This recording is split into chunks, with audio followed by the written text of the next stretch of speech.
Hey, Paulina. Hey, Lars. How are you doing? I'm great. I'm You- sitting right next to you in Copenhagen. Exactly. We're sitting in the same studio for once. Yes.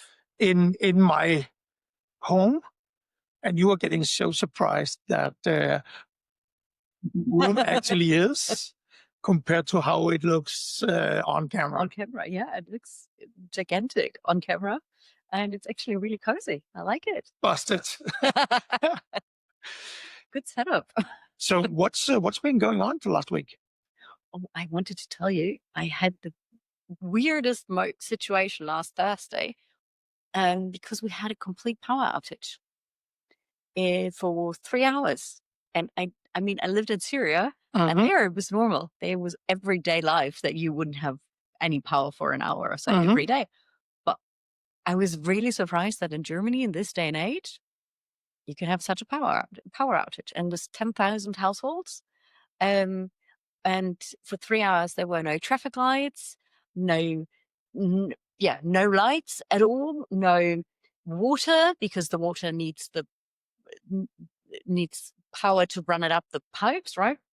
No internet, because even though the phone masts were down, so I didn't even have mobile internet for 3 hours, and I felt so disconnected. It was really scary, to be honest, because I couldn't even research what was going on. It was like living in the Middle Ages, and it was really scary, and for me personally, because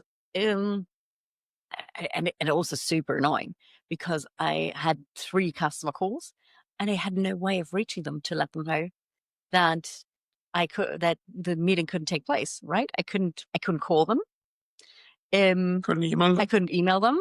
I couldn't WhatsApp them. I couldn't Slack them. I had no way of reaching out to them, and I actually ended up sending my co-founder. And I also didn't know how long this was going to last, right? But I ended up sending my co-founder SMS, and I don't think I've sent SMS in the past 5 years. And it took 20 minutes to go out. 20 bloody minutes. And by that time, the first meeting was almost over. But he then reached out to the customers and let them know. Right. And it was so bizarre, because you don't realize how dependent you are on power. And when I realized, okay, I don't have internet, there's no way I'm gonna work, get to work anytime soon. It's like, okay, I'll be productive. I'll do the laundry. No, you're not. You can't do anything. So then I was like, okay, then I'll at least have a nice cup of tea. Nope. You're not. You can't do anything. You can't do anything. You can't do anything except read or sleep, which is what I ended up doing. Because I was like, okay, if I can't do anything, I might just as well get some rest. And go to sleep. You've never been so rested in your whole life. It was I was really anxious, because I was like, I have so much work to do, and now I'm missing out on those meetings that I'll have to reschedule, and I can't do anything else, because obviously all of my work is cloud-based. So I couldn't access my Notion pages. I couldn't access my emails. I couldn't do anything. And we don't realize it before it happens, yeah, right? Yeah, we really don't. Story from everyday life. Hopefully not every day. Oh, okay. Okay, are you ready for today's episode? Absolutely. Perfect. Let's do it. Welcome everybody to Cultures from Hell. My name is Lars, and today we are diving into something every team faces: conflict. Okay,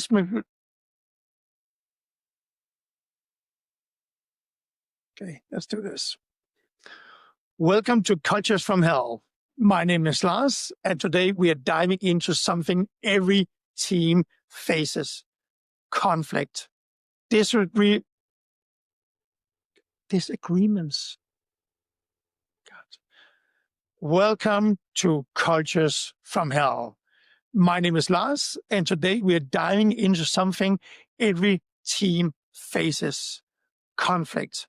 Disagreements are inevitable, but repair isn't. My guest today, live in studio, is Paulina from the Culture Code Foundation. Paulina, welcome so much to Copenhagen and in the studio. Thank you, Lars. It's amazing to be here. How is it to be in Copenhagen?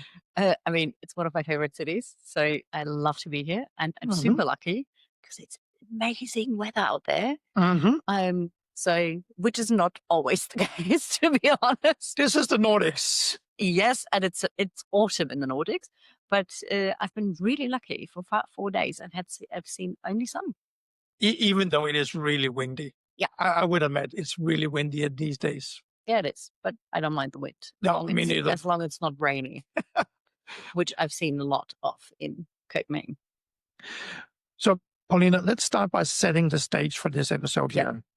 You often say conflict is inevitable, but repair is treated as optional. Why do so many teams skip the repair step?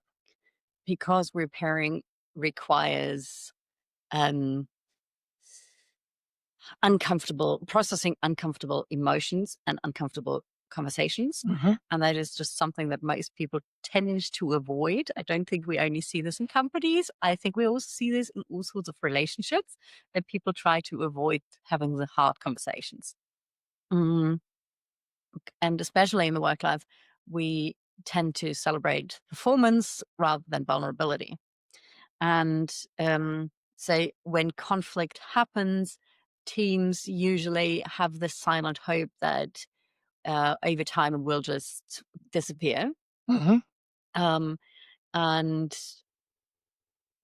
from my experience, and I think that's not just a personal experience, time doesn't heal those kind of things. It usually hides the resentment, and then it will boil up at a later stage and with even more power behind it. What first brought you to study like team conflict and the repair part as well? Well, so for me, the team conflict part is crucial when it comes to working with leaders or with team success, because I've seen very, very successful team handle conflict really well. And I've seen dysfunctional teams that are incapable of really dealing with conflict. And it comes around. What goes around comes around over and over and over again. And I have two short instances that maybe also really paint a nice picture of it. And the first one was a remote startup that I was working with, and when no one addressed tension, so you could feel it. Disclaimer: I'm an empath, so I feel tension really easily, and early on. And I saw a senior person actually really disconnect after a conflict. He really withdrew himself. He went silent, and um and within months he actually left the company. So there was just one conflict that completely unraveled his reality in that workplace, and actually made him leave. And then everyone said, well, that's a resourcing issue, la di la di la. So you just making up excuses for what had happened. Nobody was really addressing that this had happened because of conflict. So not only the conflict was basically hidden twice, once in the moment it started, and then even it was even ignored as a reason why a person left the company. And so there was one extreme example, and I've also seen the other side. So, for example, I've seen CEOs, co-CEOs that were clashing regularly. But they were having it out.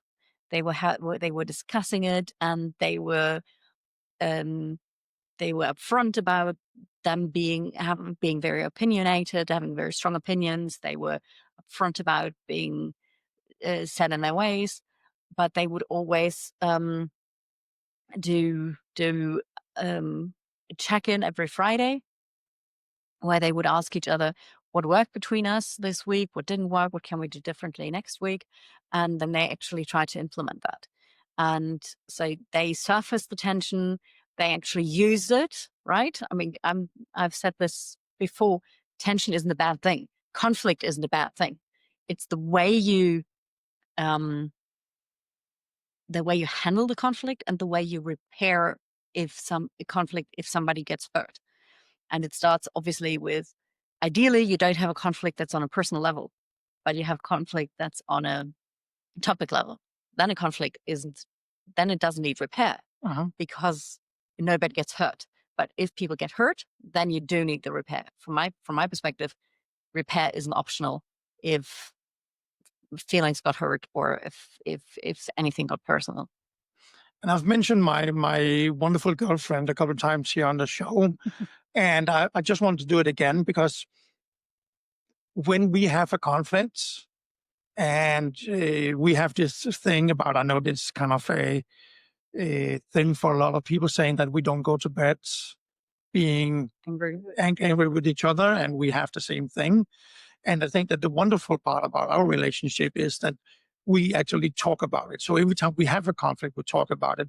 And she always ends up saying that, because I'm the kind of person, I feel guilty when we have a conflict. Yeah. And I feel sad afterwards because I don't want those conflicts. But she always looks at me and says, like, the wonderful thing about having conflicts, it actually brings us closer to each other, and it surfaces things about each other or ways of treating things or reacting that we didn't know already. So that actually brings us closer together. I agree under one condition. If you manage to repair that conflict. Oh, yes, we always do. That is the thing, right? Just surfacing it doesn't bring anyone closer. No, of course not. So from my experience, and most couples aren't good at this, and in companies it's even worse because you have less to lose, right? If you lose a colleague, it doesn't hurt as much as if you lose a partner or a child because you have a bad relationship with them. But conflict tends to be like broken glass. And if you don't repair the broken glass, or if you don't clear it away, then the broken glass will pile up and pile up and pile up and pile up, and it will become more and more difficult to look across it or to cross that bridge and to reconnect. So conflict per se, on a personal level, actually brings you further apart. The repair is what clears out the rubbish and then brings you closer together. Again. Yeah, good insights. So how does repair look like in a team setting?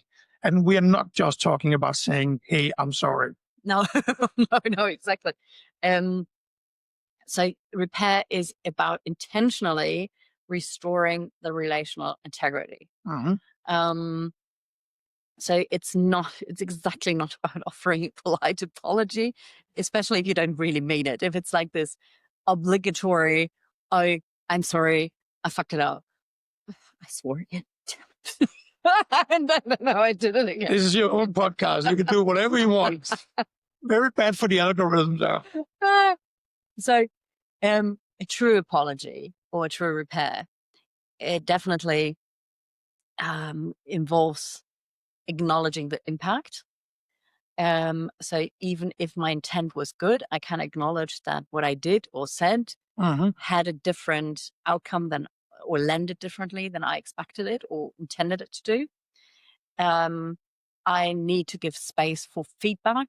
So give you the room to tell me what happened to what my actions ignited within you. So it's not just my narrative, but both of our narratives. And the most important part from my perspective is agreeing to actual change.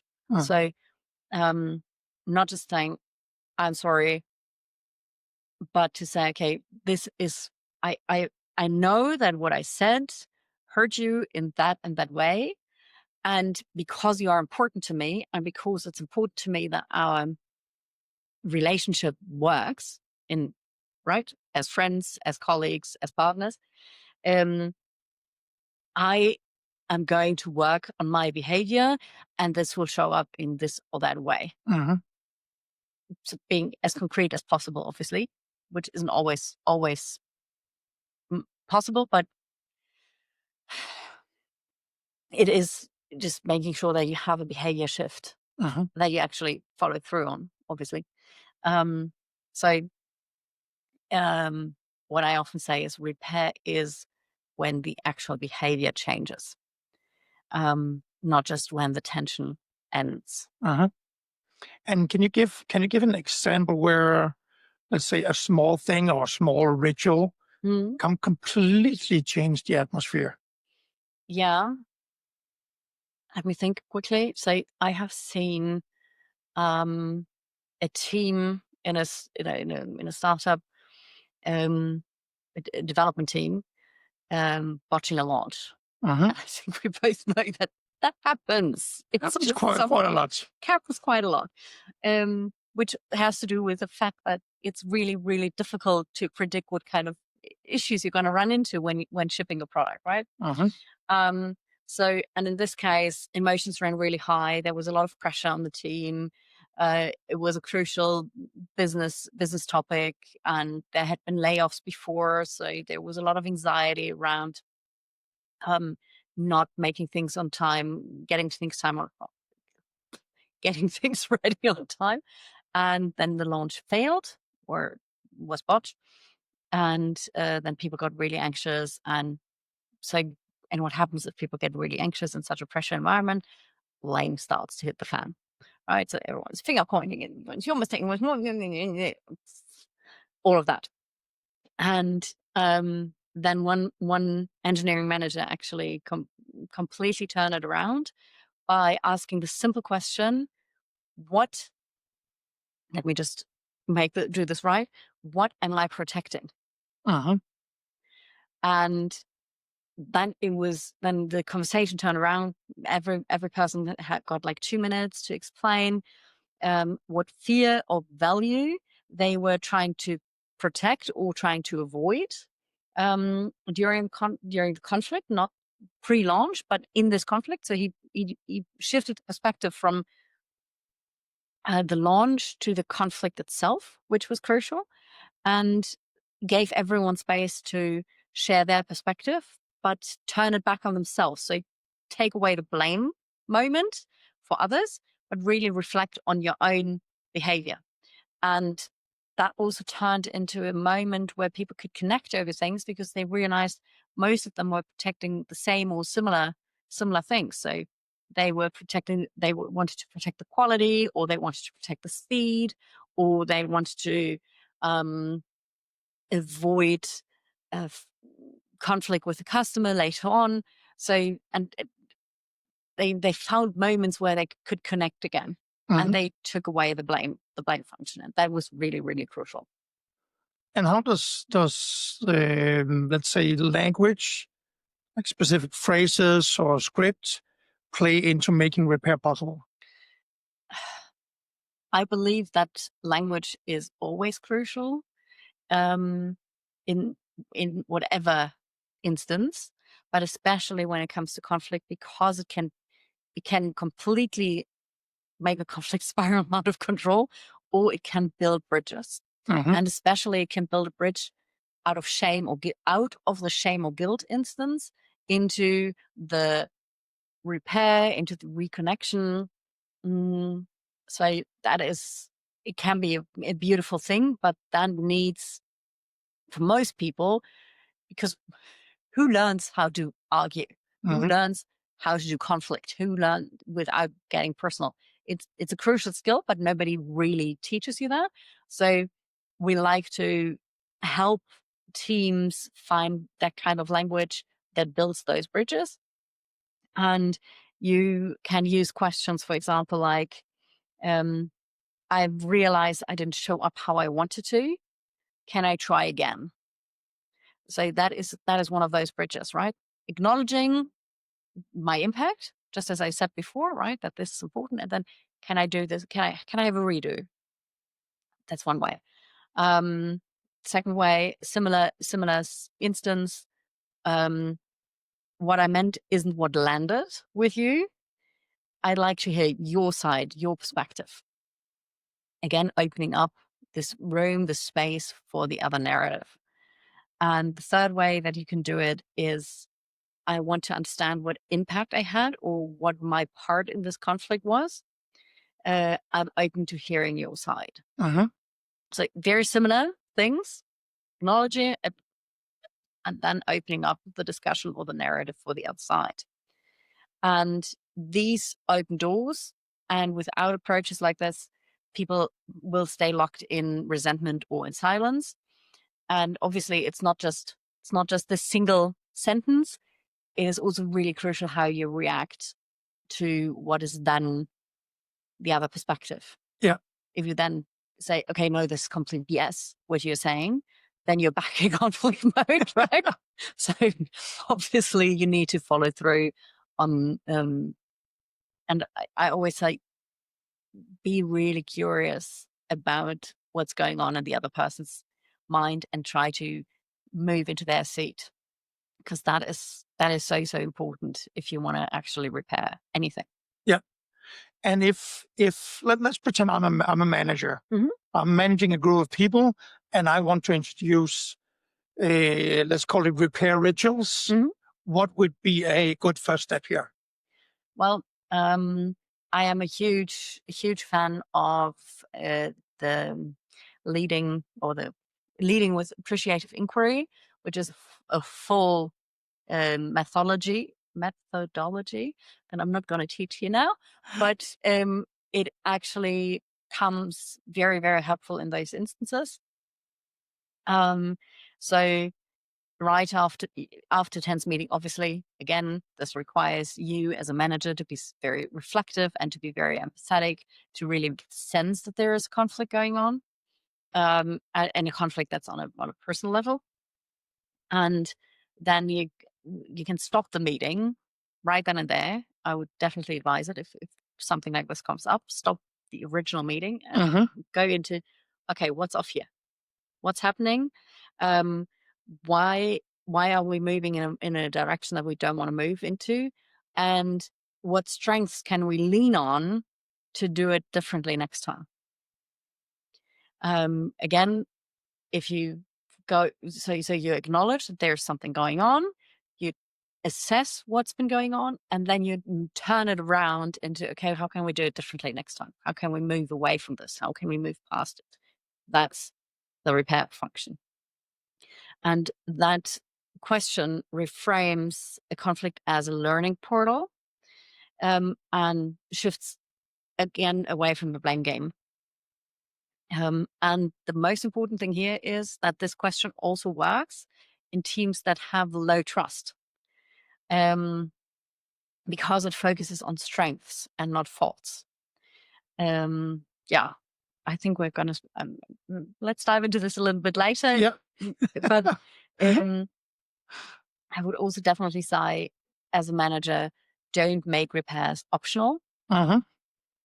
Build it into your retros, into your one-on-ones, into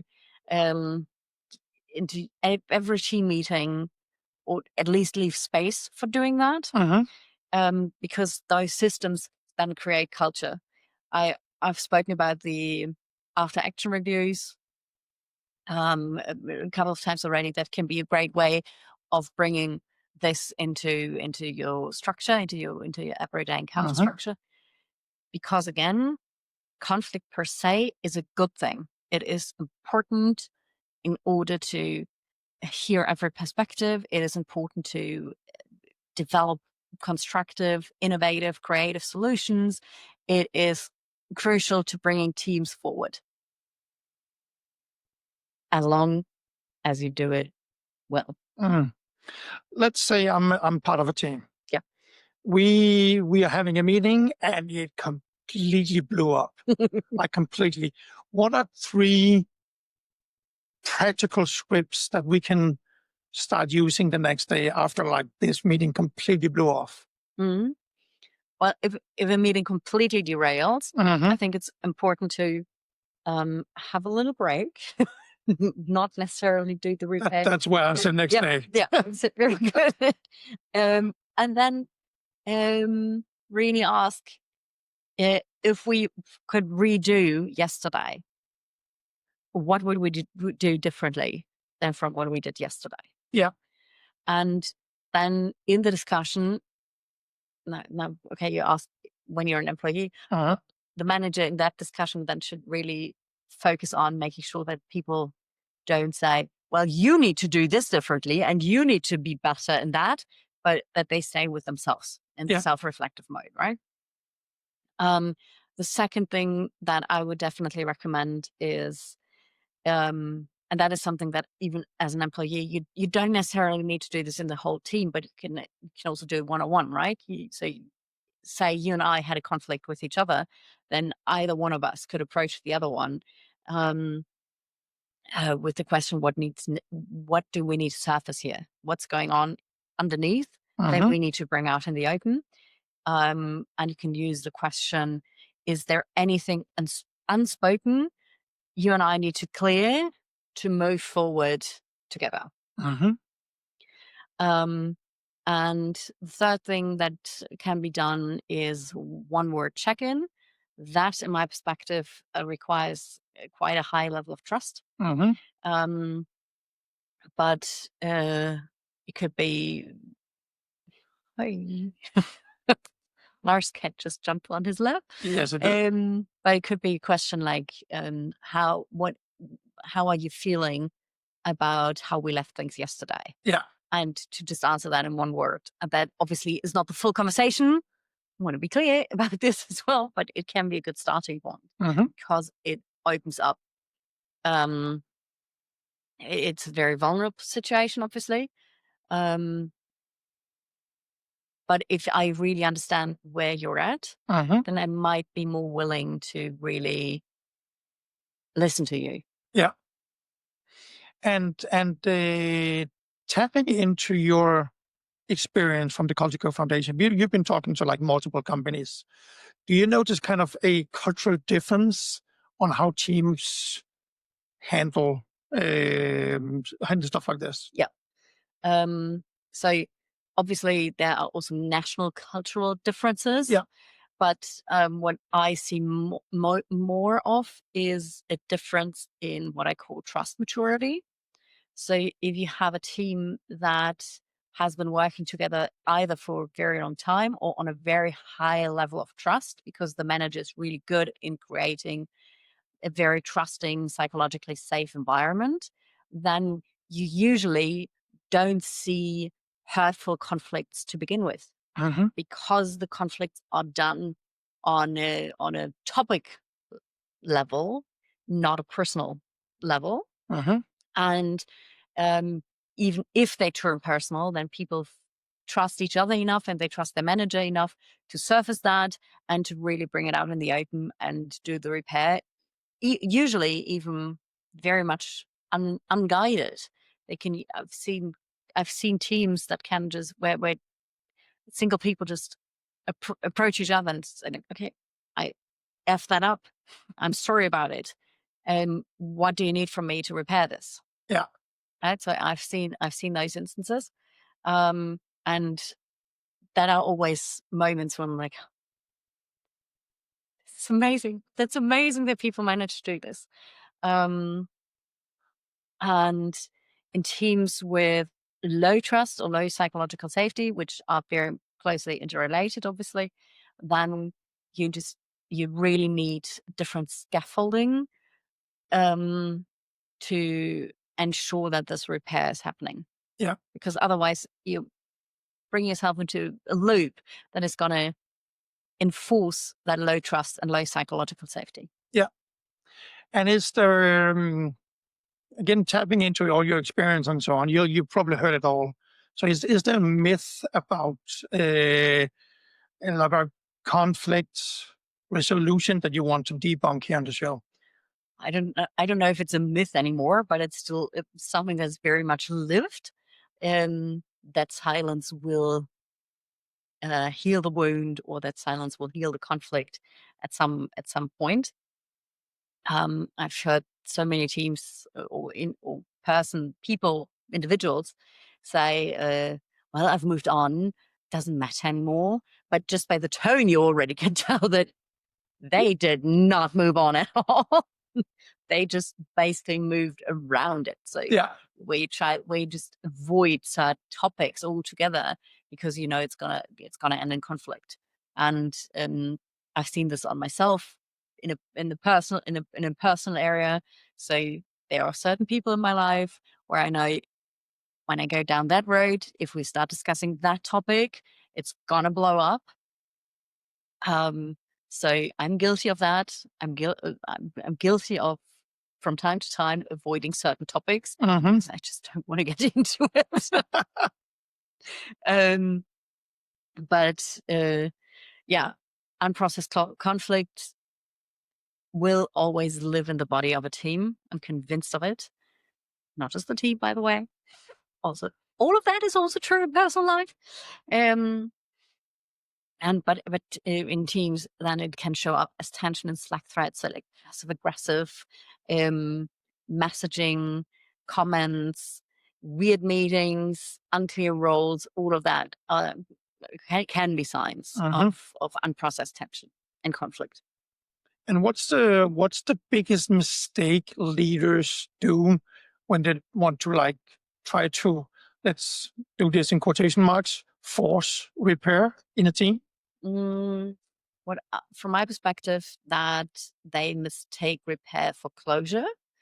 That they just after the first conversation about a mistake for a conflict, for example, they will then that squash it and think, okay, we're done now with this. We've discussed it. Let's just move forward. And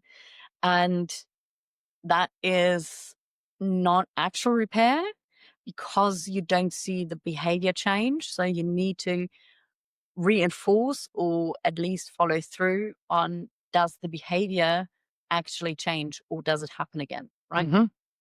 So, and the second mistake that I see a lot, as so many other topics, if you ask for certain things as a leader, and like, for example, do the repair, but then you don't model it yourself. And you always, no matter what, you set the tone as a leader in a team or in a company, and you always get the culture that you tolerate. So the worst behavior that you tolerate or that you model yourself is the tone you're setting for the team. And if you don't model good conflict resolution, or even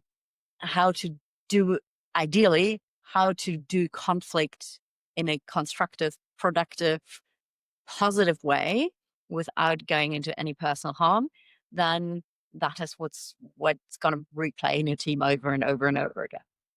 And have you ever yourself been in or ever heard about like a conflict where repair didn't happen, and then what was the consequence of this? Hundreds of times. And there's so many different instances of conflict. It can be about a salary negotiation where people don't see eye to eye. It can be about something individual going on. I think I told the story about 2 team members where the one completely kidnapped the meeting of the other person, but there the repair did happen, right? And let me think. Maybe from my own personal experience, I did clash with my manager, with my direct manager, on the values that we both stood for. So obviously we stood for different values, and those values clashed. And we both didn't really realize it at the time. And so we froze in that emotional stalemate kind of thing. We were just like, okay, we want it this way, I want it this way. What are we going to do? It was like Lucky Luke, yeah, right? Who's going to pull the gun first? I like that you're bringing Lucky Luke into our podcast. kind of speaks into how old we are, both, right? Yeah. Let's not go down that rabbit hole. Please continue. So instead of naming the rupture that we had both seen or experienced, I compensated by overworking and by just trying to prove my worth in another way. But that didn't work because I didn't trust him anymore. He also didn't, I assume, because we'd never talked about it. I don't know if he didn't trust me anymore, but our relationship got so frayed, at least for me, because I need to be able to, I can't work in an environment where I can't trust my manager. I just can't. And I can also completely understand if you don't want to work with an employee that you don't trust anymore. And so we also decided that we're not going to work together anymore. Unfortunately, what happened in this instance was that because we had so different values, he lied to me about this. So he found a reason not to work with me anymore. That he just said he told me some bollock story about budgets and team setup and whatnot. And so the funny thing is the conflict ended in the way it had started because our values clashed again, because I don't mind at all if somebody doesn't want to work with me anymore. It's just life. And especially in business, it just happens.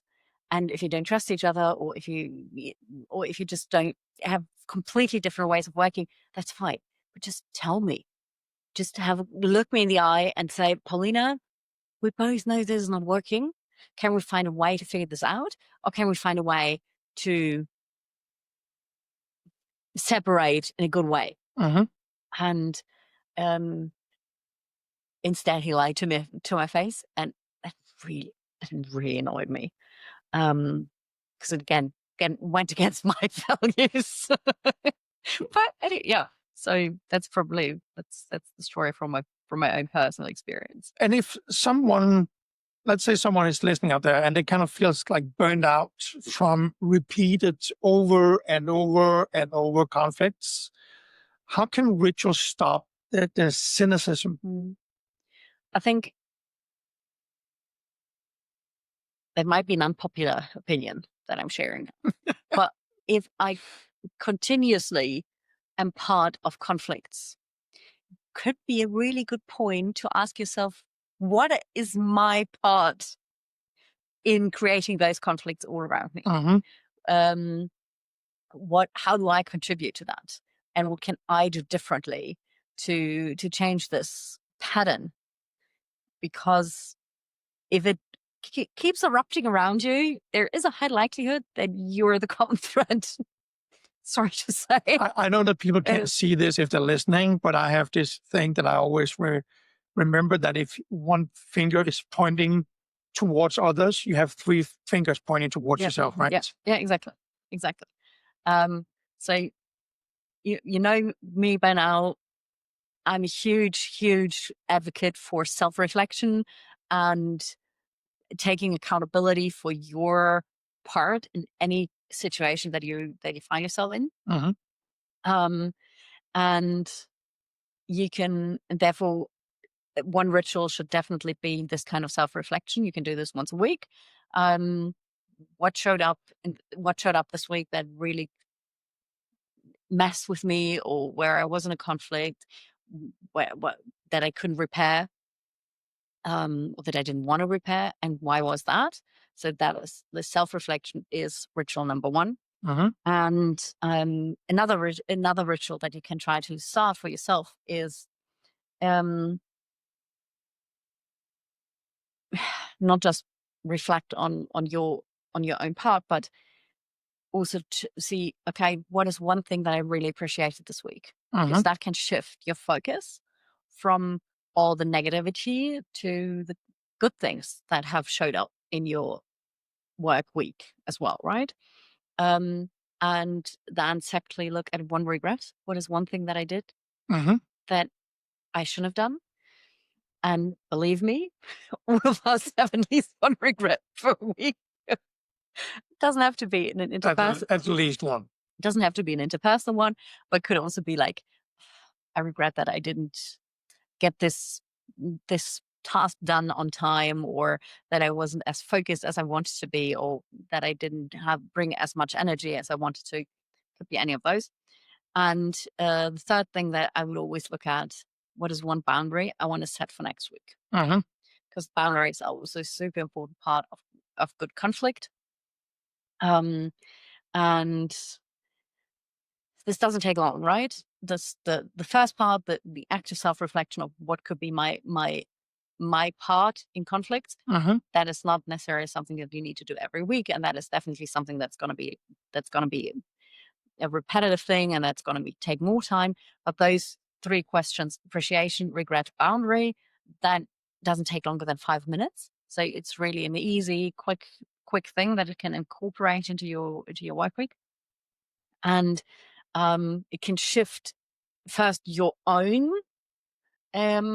perspective, and then over time, if you then follow through on those things, and you potentially even feel bold enough to share that you're doing this, then it can seep into how the entire team approaches this, and maybe you infect people with doing the self-reflection, and then it can transform the entire team's response to conflict from defensiveness to responsiveness.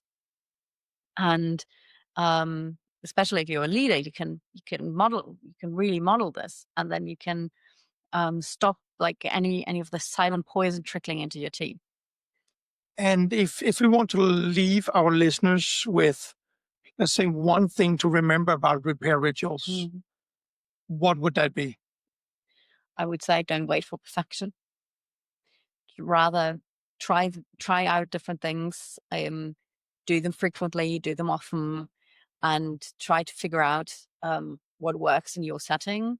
And don't wait to do everything to hit the right spot every single time. Yeah. Paulina, yet another episode live in studio in Copenhagen. Thank you very much for coming. And before we round up, as always, please tell our listeners where can they find you, Culture Code Foundation. Oh my God, that was so hard to say. Where can they find you and the Culture Code Foundation if they want to reach out and get good advice or hear more about your services? Well, for any companies out there or leaders that might want to work with us, you can always find us on LinkedIn, or you can find us on culturecodefoundation.com. And for anyone who just wants to get some free advice, maybe subscribe to our podcast.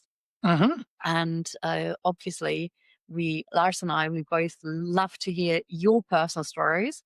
So you can always reach out to us either via LinkedIn or Instagram. We'll put all the social media handles in the show notes, and then Lars and I would love to hear your story. We can recount it here on the story on the podcast, or we would love to have you on the show live. We always do this anonymously. You can even get a cool pseudonym if you don't want to. Or if you want to be live on the podcast and just tell your story, that's perfectly okay with us as well. Absolutely, we love that. We love that. And again, you can do this. We will do this in any form, way, or shape that works for you. So you can. We never share company names, but we can share your actual name. We can give you a cool pseudonym to protect your identity a little bit. But we always love to hear your personal stories on the show. So if you have something to share, just reach out to us. Perfect. Thank you very much, Paulina, and to all our listeners. We'll talk or see you next week. Thanks, everyone, and thanks, Lars, for having me in your studio. You're welcome.